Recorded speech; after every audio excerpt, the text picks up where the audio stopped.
Settle in now. Let the day begin to loosen its hold. Let your shoulders soften. Let your hands rest. There is nowhere you need to go inside this story except slowly. And there is nothing you need to carry with you except the simple willingness to be quiet for a while. Tonight, you arrive on a narrow street just as the rain begins. It is not heavy rain.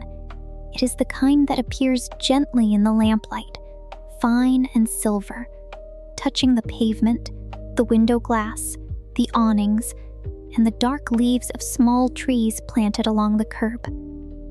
The shops on the street have mostly closed for the evening. A tailor has turned off the light above his work table. A flower shop has pulled its striped awning down halfway. A bakery window still holds a few loaves on wooden trays. But the door is locked, and the warm smell of bread has softened into the air. At the end of the street is an old bookshop, its front window closed. The sign above the door is painted in fading gold letters, though the name is difficult to read in the rain. Beneath the sign, books are arranged in the window around a small green lamp. Some are stacked flat, some stand upright. One lies open beneath the glass, showing 2 cream-colored pages and a pressed leaf tucked between them. You pause under the awning. Rain falls behind you. Light waits in front of you. On the door hangs a small sign that says closed, but before you turn away, the door opens with a quiet chime. An older shopkeeper stands there, wearing a cardigan the color of warm oatmeal and holding a mug of tea. He smiles as if he expected you. He says the shop is closed for buying and selling, but not for resting. If you would like to come in for a little while, you may. So you step inside. The first thing you notice is the smell. Paper, wood, dust in the kindest sense, rain on wool coats, a little tea. The bookshop is deeper than it looked from the street. Shelves rise on both sides, full of old novels, maps, travel journals, poetry, letters, and books with no clear category, except that someone once loved them enough to keep them safe. The floorboards creak gently under your feet, not loudly, only enough to let the room know you are there. The shopkeeper closes the door behind you and turns the sign fully toward the street. Closed. Then he lowers the front lamps, one by one, until the whole shop is lit only by a few small pools of gold. He tells you that after closing, the books settle. You can hear it if you are patient. A cover relaxing, a page shifting, the little sounds of stories returning to themselves after a long day of being browed, opened, remembered, and replaced.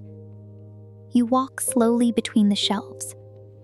Near the front are books about gardens.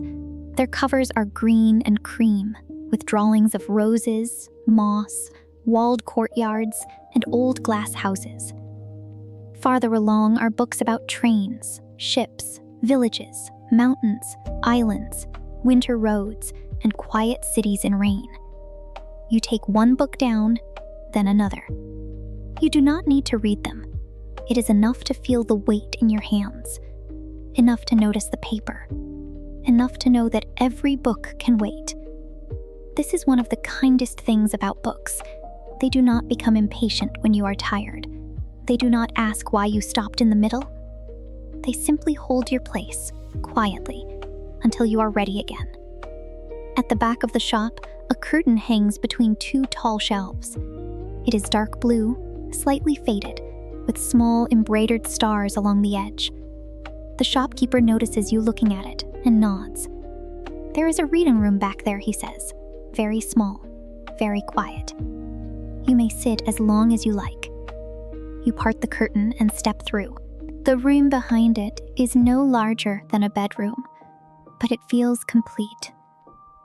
There is one deep chair by a window, a round wooden table, a reading lamp, a narrow bookshelf, and a little stove with a glass door. Inside the stove, A few coals glow softly. Rain taps the window. The chair has a blanket folded over one arm. On the table is a notebook with a brown cover. You sit down. The chair welcomes your weight. The blanket is soft across your lap. For a moment, you do nothing. You simply listen. Rain at the window. Coals in the stove. The muffled quiet of the bookshop beyond the curtain. Your breathing becomes slower, not because you force it, but because the room seems to breathe slowly too. After a while, you notice the notebook again. On the cover, someone has written a title in careful ink. Things that can wait until morning. You open it. The pages are mostly blank, though here and there someone has written a line. A small worry. A reminder. A thought too heavy to carry into sleep. Call back tomorrow. Finish the letter. Decide later. Try again. Rest first. You turn to a blank page. The lamp shines gently over the paper. You imagine placing one of your own thoughts there. Not all of them. Only one. Something unfinished.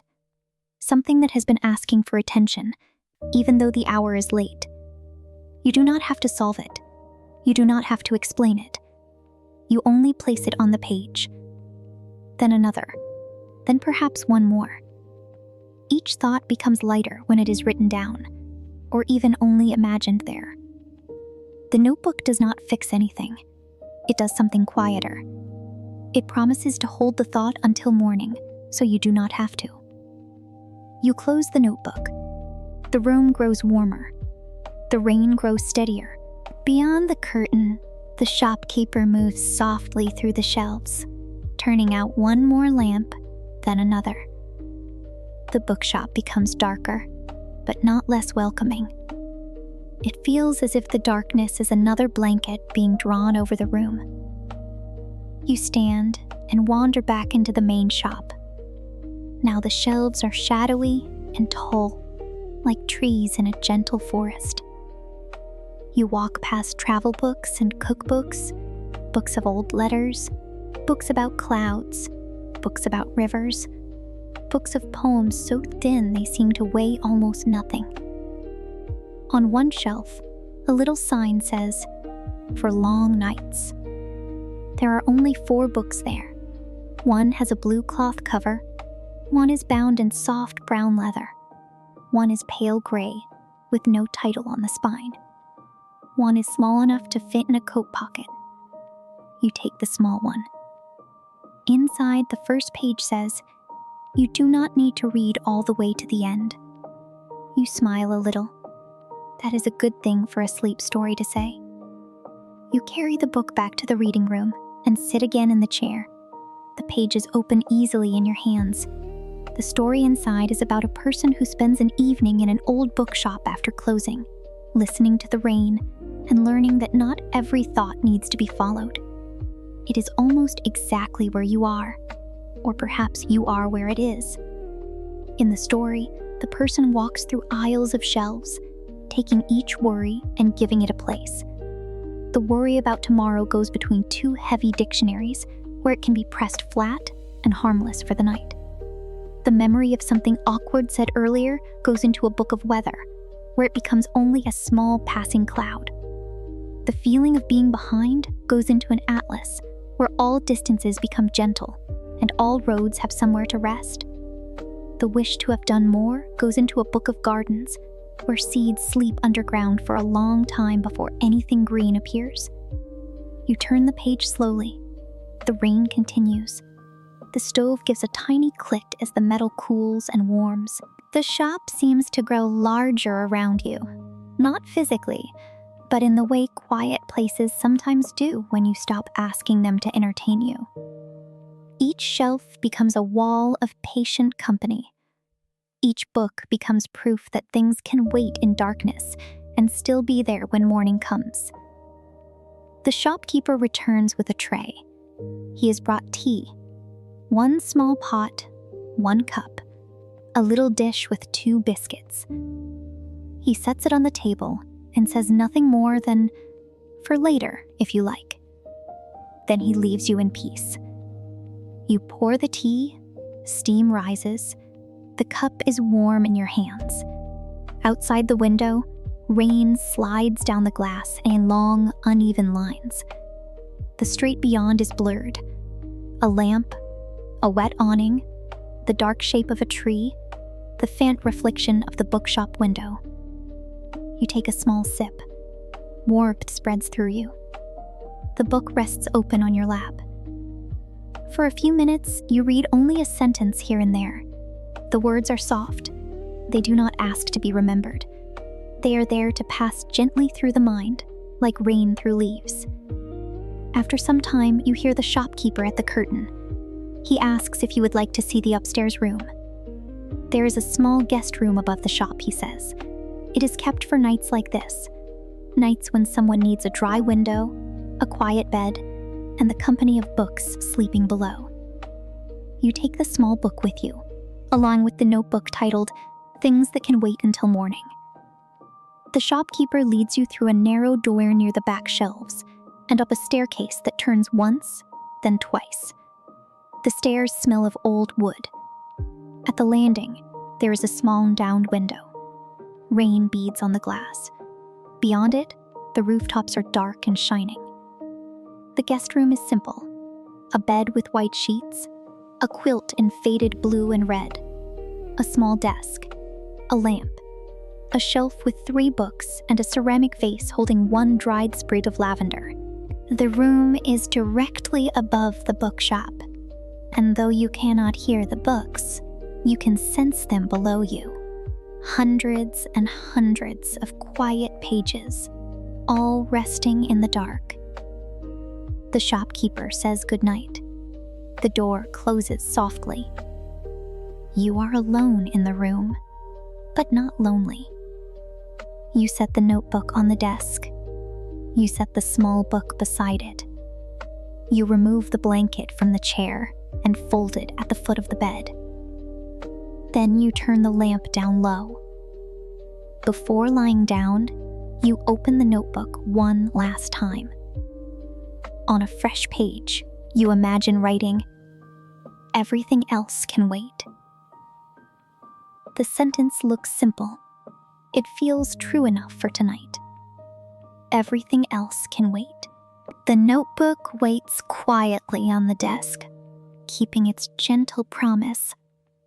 And you, warm beneath the quilt, above the sleeping books, can let yourself drift without solving anything more. No hurry, no effort.